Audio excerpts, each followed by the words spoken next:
স্বাগত ডিবিসি সংবাদে আপনাদের সাথে আছে আমি রিফাত তাসনুভা। এবারে জানাবো খবরের বিস্তারিত। বিকেল ৩টায় কেন্দ্রীয় শহীদ মিনারে এনসিপি নতুন বাংলাদেশের ইশতেহার ঘোষণা করবে। সেখানে আছেন সহকর্মী আরিফুল ইসলাম। সরাসরি চলে যাচ্ছি তার কাছে। আরিফ, এখন কি পরিস্থিতি দেখছেন?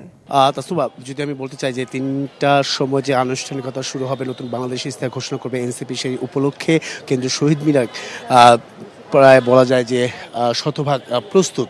এমনকি আমি যদি একটু বলতে চাই যে দেশের বিভিন্ন প্রান্ত থেকে এনসিপি নেতাকর্মীরা তারা কিন্তু জড়ো হচ্ছেন ধীরে ধীরে, তবে ছড়িয়ে ছিটিয়ে আছেন এই কেন্দ্রীয় শহীদ মিনারে। এখন পর্যন্ত নেতাকর্মীদের ঢল যেটা সেটা কিন্তু আসলে দেখা যাচ্ছে না, তবে তারা বলছেন যে অনেকটাই নেতাকর্মীরা চিরছিটিয়ে আছেন। এবং কি আমি একটু যদি তথ্য দিতে চাই, সেক্ষেত্রে এনসিপি যে আজকে নতুন বাংলাদেশ ইশতেহার ঘোষণা করা হবে, সেটার মধ্যে ২৪টি দফা রয়েছে। সেই দফাগুলো যদি একটু বলা যায় যে এই ২৪টি ইশতেহারের যে নতুন বাংলাদেশ ইশতেহারে যে ঘোষণা করবে, সেটার মধ্যে কি কি বিষয়গুলো আছে একটু জানতে চাই। যেহেতু আপনি এনসিপিতে আছেন, এনসিপি কেন্দ্রীয় নেতাদের মধ্যে একজন অন্যতম, সেক্ষেত্রে একটু জানতে চাই যে কি ধরনের ইশতেহার থাকবে, বা এই যে আপনারা যে জুলাই পদযাত্রা করেছেন দীর্ঘ ১ মাস, সেটার মধ্যে সাধারণ মানুষের কাছে গিয়েছেন, তাদের যে প্রত্যাশা, সেই প্রত্যাশাটা রয়েছে কিনা সেই ইশতেহার? ধন্যবাদ। আপনারা জানেন যে আমরা ৭১ পরবর্তী সময় দেখেছি যে ৭১ যে কারণটাতে ঘটেছিল সাম্য, মানবিক মর্যাদা আর অন্যান্য রাজনৈতিক পাটাতন তৈরি করা, মানুষের সেটা কখনো ঘটে নাই। কিন্তু আমরা দেখেছি যে আমাদের জুলাই পদযাত্রার মধ্য দিয়ে আমরা প্রান্তিক মানুষের কথা শুনেছি, দলিত হরিজনের কথা শুনেছি, সাঁওতালের কথা শুনেছি, এবং কৃষকের কথা শুনেছি, এবং সমুদ্র পাড়ের লোকের সমুদ্র অর্থনীতির কথা শুনেছি। তো একটা রাজনৈতিক দলের যে রাজনৈতিক পাঠাতন তৈরি করা, যে ইশতেহারটা তৈরি করা, সেখানে প্রত্যেকটা মানুষের যে অধিকারের যে লড়াই, তার জীবন সংগ্রাম এবং তার অতীত, বর্তমান এবং ভবিষ্যৎ সে কীভাবে আগাবে, সেই একটা পথ কিন্তু এখানে থাকবে। যেখানে আমরা বলছি যে আমাদের একটা উন্নত পররাষ্ট্রনীতি হবে, যে পররাষ্ট্রনীতি আমাদের মাথা নিচু পররাষ্ট্রনীতি না, যেখানে প্রত্যেকটা মানুষ মাত্রই তার অধিকার নিয়ে বাঁচতে পারবে, যেখানে মানুষ টু পিপল যে ডিপ্লোমেসি সেটা থাকবে, যেখানে আমাদের সমুদ্র যে অর্থনীতি, এটা এক ধরনের আনএক্সপ্লোর ছিল। তরুণদের প্রাধান্যটা কেমন থাকছে, যেহেতু তরুণ নির্ভর এই রাজনৈতিক দল? এটার একটা প্রধানতম অংশ জুড়ে, এটার বিশেষ অংশ জুড়ে যে তরুণদের যে ব্যাপার, বিশেষ করে তরুণদের যে আত্মনির্ভরশীলতার সাথে সাথে তরুণদের জন্য একটা মানসম্পন্ন একটা জীবিকা নির্বাহের যে একটা ব্যাপার তৈরি করা, সেটা এখানে থাকবে। প্রত্যেকটা মানুষ। অসংখ্য ধন্যবাদ।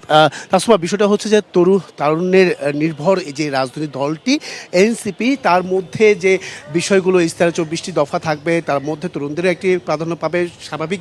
আর এছাড়া নতুন বাংলাদেশ বিনির্মাণে আর কীভাবে দেশকে এগিয়ে নিয়ে যাওয়া, বৈষম্যহীন রাষ্ট্র করা যায়, সেই বিষয়গুলো কিন্তু থাকবে সেই ইশতেহারে। এই ছিল এখান থেকে সবশেষ।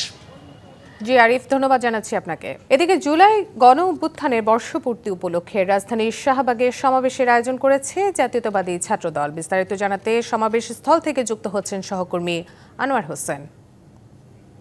আনোয়ার, ছাত্রদলের এই মহাসমাবেশ ঘিরে নেতাকর্মীদের ভাবনা সম্পর্কে আমাদেরকে জানাবেন।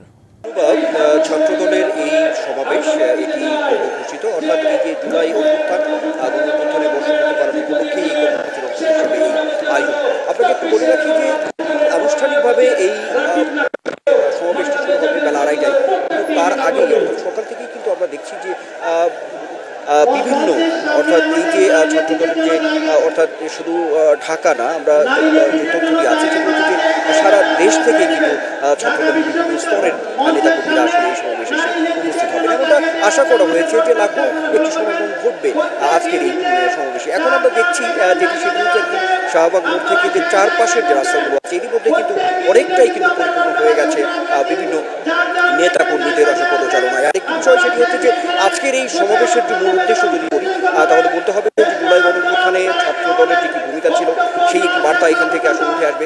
একই সঙ্গে এই যে কর্মসংস্থান, সেই সঙ্গে নতুন যে ভোটার আছে, সেই ভোটার যে ভোট প্রদানের যে বিষয়টি, যেটি আমরা এর আগেও দেখেছি যে তারুণ্যের সমাবেশের এই যে একটা বিষয় ছিল, সেই বিষয়গুলো কিন্তু আজকে বার্তা হিসেবে থাকবে। একই সঙ্গে আজকের এই সমাবেশে প্রধান অতিথি হিসেবে উপস্থিত থাকবেন, যেটি বলা হয় ছাত্রদলের সাংগঠনিক অভিভাবক হিসেবে ছাত্রদলের পক্ষ থেকে সবসময় বলা হয়, তিনি হচ্ছে বিএনপির ভারপ্রাপ্ত চেয়ারম্যান তারেক রহমান।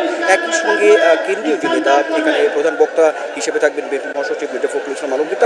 একটা জিনিস বলাই যায়, আজকের এই ছাত্রদলের সমাবেশকে কেন্দ্র করে যেমন একটি বড় একটি জমায়েতের একটি পরিকল্পনা আছে, ঠিক তেমনি সমসাময়িক প্রসঙ্গ, রাজনীতি, সামনের ভোট, আমরা দেখেছি যে দেখেছি যে সংস্কার নিয়ে যে এই যে আলাপ আলোচনা সব মিলিয়ে এই বিষয়গুলো কিন্তু আজকে এই সমাবেশ থেকে একটি সুনির্দিষ্ট কোনো না কোনো বিষয় কোনো একটা বার্তা এখান থেকে আসবে এমনটা কিন্তু আমরা বলতেই পারি। রাষ্ট্রভাগ।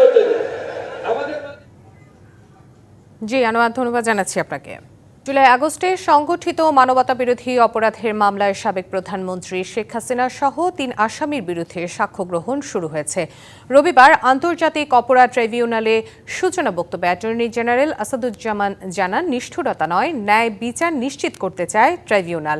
আর চিফ প্রসিকিউটর তাজুল ইসলাম জানান, জুলাই আগস্টের ১৩টি ঘটনায় চুলচেরা বিশ্লেষণের মাধ্যমে শেখ হাসিনা সহ ৩ আসামির মামলা প্রমাণ করার চেষ্টা করবে প্রসিকিউশন। একই সঙ্গে সর্বোচ্চ শাস্তির কথাও উল্লেখ করা হয়। এদিকে প্রথমবারের মতো ট্রাইব্যুনালের রাজসাক্ষী হিসেবে হাজির করা হয়েছে সাবেক আইজিপি চৌধুরী আব্দুল্লাহ আল মামুনকে। বিচারপতি গোলাম মুর্তজা মজুমদারের নেতৃত্বাধীন ৩ সদস্যের ট্রাইব্যুনাল ১-এ চলছে বিচার কাজ। রাষ্ট্রপক্ষ জানায়, আদালতের অনুমতি সাপেক্ষে আলোচিত এ মামলাটির বিচারিক কার্যক্রম সরাসরি সম্প্রচার করা হচ্ছে। শেখ হাসিনা, আসাদুজ্জামান খান কামাল ছাড়াও এ মামলায় সাবেক আইজিপি চৌধুরী আব্দুল্লাহ আল মামুন আসামি হলেও তিনি এখন রাজসাক্ষী হিসেবে শুনানিতে উপস্থিত আছেন। বিচার চলাকালে আমরা প্রমাণ করব যে আসামিরা তাদের কার্যকলাপের মাধ্যমে এমন ভয়াবহ অপরাধ সংঘটিত করেছে যা বিশ্ব বিবেককে নাড়া দিয়েছে। আমাদের গুরু দায়িত্ব হলো এই অপরাধের জবাবদিহিতা নিশ্চিত করা এবং আগামী প্রজন্মের জন্য ন্যায়ভিত্তিক এক নিরাপদ ভবিষ্যৎ রচনা করা।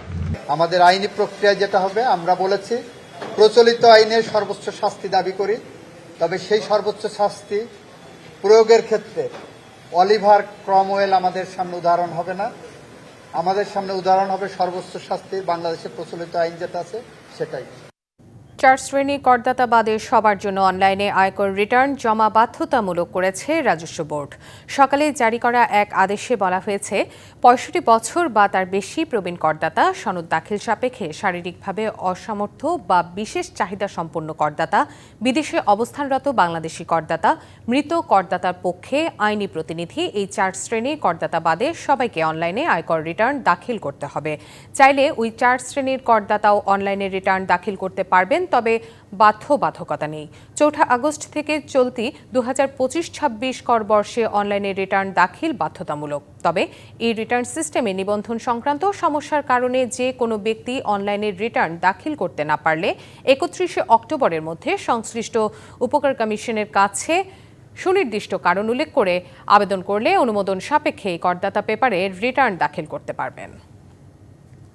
ডিবিসি সংবাদে ছিল এখনকার মতো। ডিবিসি নিউজের সংবাদগুলো পড়তে ভিজিট করুন dbcnews.tv আর ভিজিট করুন ডিবিসি নিউজের ফেসবুক পেজ এবং ইউটিউব চ্যানেলে। ডিবিসির সঙ্গেই থাকুন।